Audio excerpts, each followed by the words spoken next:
Hello student, welcome to fly with physics. आज मैं start करने वाली हूँ आपका क्लास 10th का चैप्टर नंबर 12 इलेक्ट्रिसिटी। ये चैप्टर आपका फिजिक्स से रिलेटेड है। आपके क्लास 10th में कॉम्बिनेशन में होता है फिजिक्स, केमिस्ट्री और बायोलॉजी, तो ये चैप्टर आपका फिजिक्स से रिलेटेड है। इलेक्ट्रिसिटी चैप्टर शुरू करने से पहले अपन देखते हैं कि आपको इस चैप्टर में पढ़ना क्या क्या है। तो सबसे पहले जो अपन आज आपके टॉपिक में पढ़ेंगे वो पढ़ेंगे इलेक्ट्रिक करंट, उसकी डेफिनेशन एंड उसका फॉर्मूला। अपन इसके एक आध न्यूमेरिकल्स भी करेंगे। उसके बाद अपन देखेंगे इलेक्ट्रिक सर्किट क्या चीज़ है। Then we will come to electric potential, उसके बाद इलेक्ट्रिक पोटेंशियल डिफरेंस, उसके बाद अपन देखेंगे सर्किट डायग्राम, उसके बाद most important topic of your class 10 that is Ohm's law. और इस पर न्यूमेरिकल्स भी आने की प्रोबेबिलिटी होती है और इसके लॉ को भी पूछने की बहुत ज़्यादा प्रोबेबिलिटी होती है। उसके बाद अपन देखेंगे रेजिस्टेंस डिपेंडेंसी, उसके बाद अपन देखेंगे register in series, then register in parallel, फिर heating effect of electric current, then electric power. ये आपके कुल मिला के छोटा सा चैप्टर है बट बहुत इंटरेस्टिंग चैप्टर है आपका क्लास 10th का। तो अपन स्टार्ट करते हैं। उसके पहले मैं आपसे एक क्वेश्चन पूछती हूँ। जब भी आपके वर्ड सुनते हैं आप इलेक्ट्रिसिटी, आपके माइंड में क्या बात क्लिक होती है? देखिए, जब भी इलेक्ट्रिसिटी मन में आती है तो वही वाली चीज़ आती है। जब हम भी क्लास 10th में थे तो वही चीज़ आती थी कि इलेक्ट्रिसिटी मतलब लाइट, पंखा किससे चल रहा है, आपका टीवी किससे चल रहा है, सब इलेक्ट्रिसिटी से चल रहा है। इस चैप्टर में अपन पढ़ेंगे बेसिकली इलेक्ट्रिसिटी होता क्या है, कैसे ये चीज़ें सब कुछ वर्क करती हैं। देखो, सबसे पहले अपन देखते हैं इलेक्ट्रिक करंट जो होता है उसको अपन कहते हैं the rate of flow of electron is known as electric current. जब भी नंबर ऑफ इलेक्ट्रॉन्स फ्लो करेंगे उसको अपन बोलते हैं इलेक्ट्रिक करंट। जैसे ही मान लीजिए इलेक्ट्रॉन्स हैं, उनने मूवमेंट शुरू कर दी है और वो फ्लो होने लग गए तो अपन उसको बोलते हैं इलेक्ट्रिक करंट। इलेक्ट्रिक करंट होता है, उसको अपन रिप्रेजेंट करेंगे, it is represented by capital I. उसका फॉर्मूला होता है I is equal to Q upon T. Electric current का Q जो होते हैं वो आपके इलेक्ट्रिक चार्जेस होते हैं जो कि फ्लो कर रहे हैं, और टाइम पीरियड होता है T होता है आपका टाइम पीरियड, कितने टाइम में वो फ्लो कर रहे हैं उसको अपन बोलेंगे T, स्मॉल t से करेंगे। तो आपका फॉर्मूला हो जाएगा I is equal to Q upon T. ऐसा यूनिट इलेक्ट्रिक करंट की जो होती है वो एम्पियर होती है। इलेक्ट्रिक चार्ज जो कि होते हैं क्यू की होती है, कूलॉम्ब होती है, और अपन जो टाइम लेंगे ना, यहाँ पे टाइम को अपन लेंगे सेकंड में, क्योंकि ये चीज़ आपको इतना याद रखना है कि टाइम को हमेशा सेकंड में लेना है। क्योंकि अपन जब भी न्यूमेरिकल करेंगे ना, अगर अपने को टाइम मिनट या आवर में दिया होगा तो we have to convert it into second.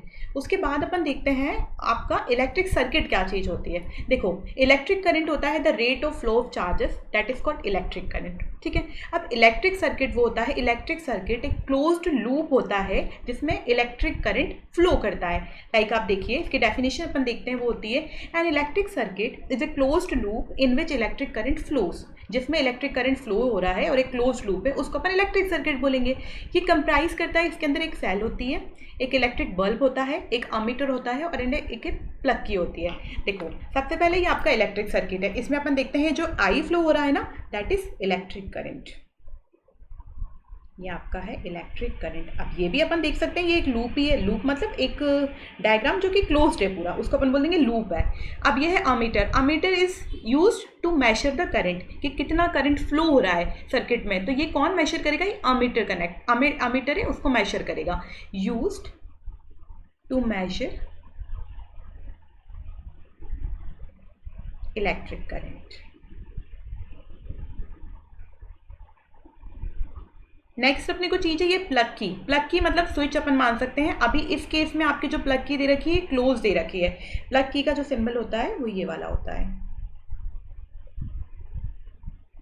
But ये होती है आपकी क्लोज वाली। जब भी अगर ओपन होएगी तो अपन ये वाला डॉट हटा देंगे, तो ये वाली ओपन के लिए होएगी। ओपन के लिए जो होएगी वो होएगी, अपन डॉट नहीं लगाएंगे। क्लोज मतलब जब लेंगे तो अपन उसमें डॉट लगाएंगे। उसके आगे अपन देखते हैं बैटरी जो है उसको अपन बोलते हैं, एक इसको सेल भी कह सकते हैं, बैटरी जो कि इस पूरे को करंट प्रोवाइड कर रही है। ठीक है, अब नेक्स्ट आते हैं अपन बल्ब। अब पूरे सर्किट में करंट फ्लो हो रहा है या नहीं हो रहा, वो तो अपन बल्ब को, जब बल्ब चलेगा तभी तो अपने को पता चलेगा कि करंट फ्लो हो रहा है नहीं हो रहा है, तो अपन इसमें बल्ब को भी कनेक्ट कर देंगे। तो ये हो गया आपका बल्ब। तो इलेक्ट्रिक सर्किट बेसिकली क्या हुआ, एक क्लोज्ड लूप जिसमें इलेक्ट्रिक करंट फ्लो हो रहा है, और उसके अंदर क्या क्या रहता है, उसमें एक सेल रहता है, एक बल्ब रहता है, एक अमीटर होता है। अमीटर क्यों यूज आता है? अमीटर यूज आता है आपके इलेक्ट्रिक करंट को मेजर करने के लिए। और एक होती है आपकी प्लग की, जिससे आप ओपन भी कर सकते हैं सर्किट को और क्लोज भी कर सकते हैं, और इन दोनों सिंबल्स को याद रखिएगा। नेक्स्ट अपन मैं आपके टॉपिक पे आती हूँ, वो आता है आपका क्वेश्चन। देखिए अपन ने फॉर्मूला तो पढ़ा ही था अभी, अब आपका क्वेश्चन बोलता है, ये आपकी की नोटबुक का, आपकी ही बुक का एग्जाम्पल है।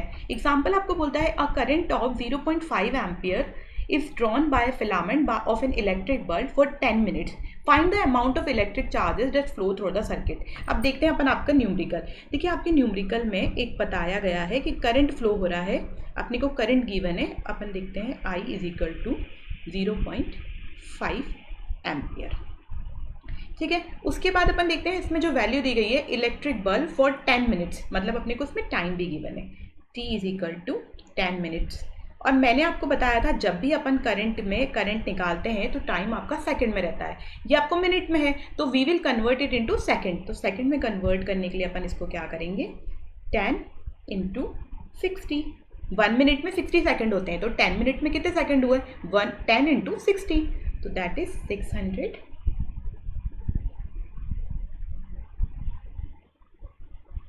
सेकंड। अब फॉर्मूला आपको याद है, इलेक्ट्रिक करंट का होता है I is equal to Q upon T। अब आपके क्वेश्चन में अपने को क्या गिवन है, अपने को गिवन है I और T, तो मैं कह सकती हूँ Q इज इक्वल टू हो जाएगा IT, बस simply we will multiply it. तो Q is equal to 0.5 that is our current into 600।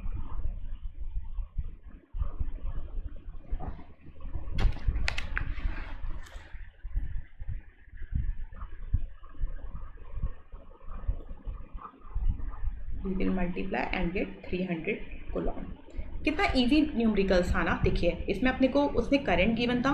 जब भी अपन न्यूमरिकल करते हैं सबसे पहले अपने को चीज़ नोटिस करनी चाहिए कि अपने को क्या क्या गिवन है। इसमें आपको इलेक्ट्रिक करंट गिवन था, टाइम गिवन था और आपको चार्ज पूछे गए थे, तो आपने सिंपल फॉर्मूला यूज़ करा I is equal to Q upon T। तो Q क्या हो जाएगा, I इंटू T, और उससे अपन ने ये न्यूमरिकल सॉल्व करा। ये आपका पहला ही एग्जाम्पल है बुक का। उसके बाद अपन आते हैं इलेक्ट्रिक पोटेंशियल। इलेक्ट्रिक पोटेंशियल क्या चीज़ होती है, देखिए इलेक्ट्रिक पोटेंशियल जो होती है बेटा, वो होती है work done to move a unit charge from infinity to a point. जब भी अपन एक चार्ज को इन्फिनिटी से लेके एक पॉइंट तक लेके आ रहे हैं उसको अपन बोलेंगे इलेक्ट्रिक पोटेंशियल। मान लीजिए अपन ने जो भी वर्क करा है ना एक चार्ज को इन्फिनिटी से एक पॉइंट तक में लाने के लिए, उसको अपन कहते हैं इलेक्ट्रिक पोटेंशियल। आप देखते हैं इलेक्ट्रिक पोटेंशियल डिफरेंस क्या होता है। इलेक्ट्रिक पोटेंशियल में अपन ने वर्क डन किया इन्फिनिटी से एक पॉइंट पे लाने के लिए, उसको अपन ने बोला इलेक्ट्रिक पोटेंशियल। और इलेक्ट्रिक पोटेंशियल डिफरेंस में सेम डेफिनेशन रहेगी पर कंसेप्ट इतना सा डिफरेंट रहेगा। उसमें अपन इन्फिनिटी से एक पॉइंट में लेके आ रहे थे या एक पॉइंट से दूसरे पॉइंट पे लेके आ रहे हैं। Work done to move a unit positive charge from one point to another point, that is called electric potential. मतलब अपन ने काम कितना किया है एक चार्ज को एक पॉइंट से दूसरे पॉइंट में लाने के लिए, उसको अपन कहते हैं इलेक्ट्रिक पोटेंशियल डिफरेंस। तो इलेक्ट्रिक पोटेंशियल डिफरेंस जो होता है वो रिप्रेजेंट होता है V से। उसका फॉर्मूला होता है V is equal to W upon Q। W आपका होता है वर्क डन और Q होता है आपका इलेक्ट्रिक चार्ज। इसकी SI यूनिट होती है वोल्ट, और वोल्ट अपन कह सकते हैं, अपने को पता है वर्क डन की जो यूनिट होती है जूल और चार्ज की जो यूनिट होती है कुलॉम। तो अपन कह सकते हैं 1 volt is equal to 1 joule upon 1 Coulomb.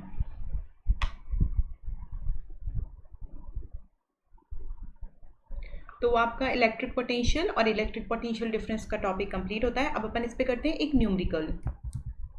देखो आपका ये एग्जाम्पल है 12.2 का, जो कि आपकी बुक में ही है। उसमें आपसे बोल रहे हैं how much work is done in moving a charge of 2 Coulomb across 2 point having a potential difference is 12 volt. अब मैंने आपको सबसे पहले बताया था जो भी आपके एग्जाम्पल में गिवन होना सबसे पहले उसको लिख लेना चाहिए, तो उसमें को उसमें समाउ क्लियर हो जाता है कि पूछ क्या रहे हैं। इसमें अपने को सबसे पहले बताया गया चार्ज अपने को गिवन है, तो that is Q is equal to 2 Coulomb.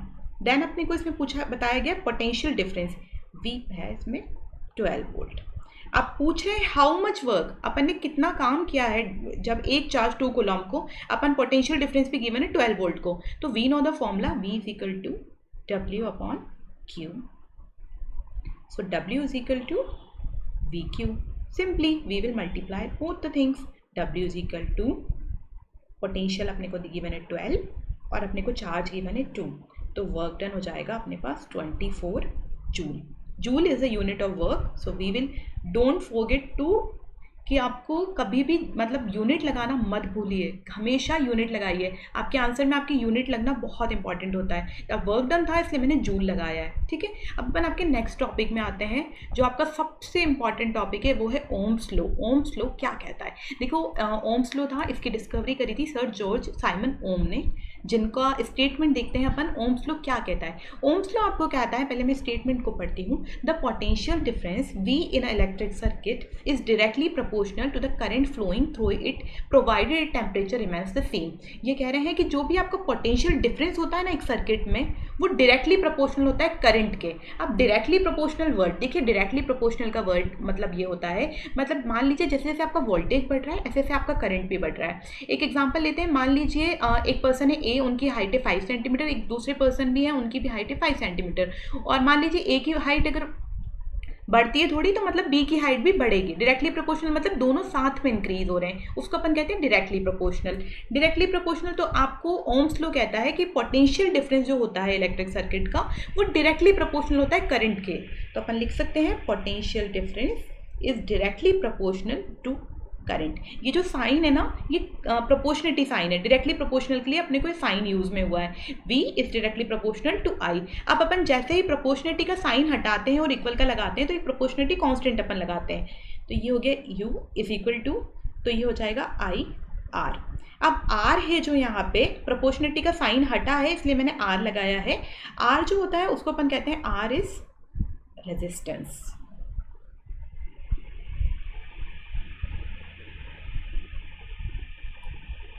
तो मैं कह सकती हूँ आपकी इक्वेशन नंबर 1 नंबर देते हैं इसको। From equation 1 I can say R is equal to V upon I। आपका V हो जाएगा पोटेंशियल डिफरेंस, पोटेंशियल डिफरेंस, और I है आपका इलेक्ट्रिक करंट।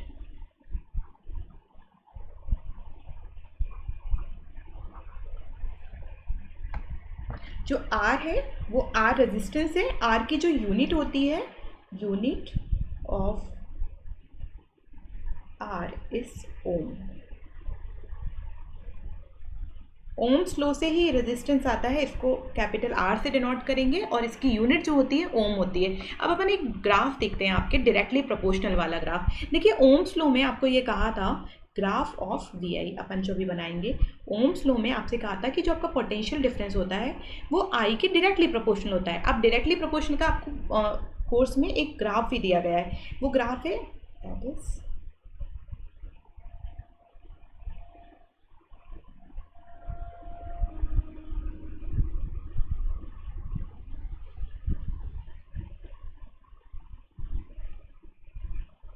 मैं आपके y एक्सिस पे लेती हूँ पोटेंशियल और आपके x एक्सिस पे ले रही हूँ I, ठीक है। अब ये डायरेक्टली प्रोपोर्शनल का ग्राफ आपको कहता है, देखिए मान लीजिए यहाँ पे आपके है 5। अब अगर अपन यहाँ पे 5 पे हैं तो यहाँ पे भी 5 ही है, तो जैसे जैसे यहाँ पे क्या हो रहा है आपका करंट बढ़ रहा है ऐसे ऐसे आपका पोटेंशियल बढ़ रहा है। अब जैसे ही अगर 10 हो जाता है तो आपका पोटेंशियल भी क्या हो जाएगा, 10 हो जाएगा। तो ये ग्राफ आपको शो कर रहा है कि आपका पोटेंशियल है वो डायरेक्टली प्रोपोर्शनल है आई के, तो that is the directly proportional graph of V and I.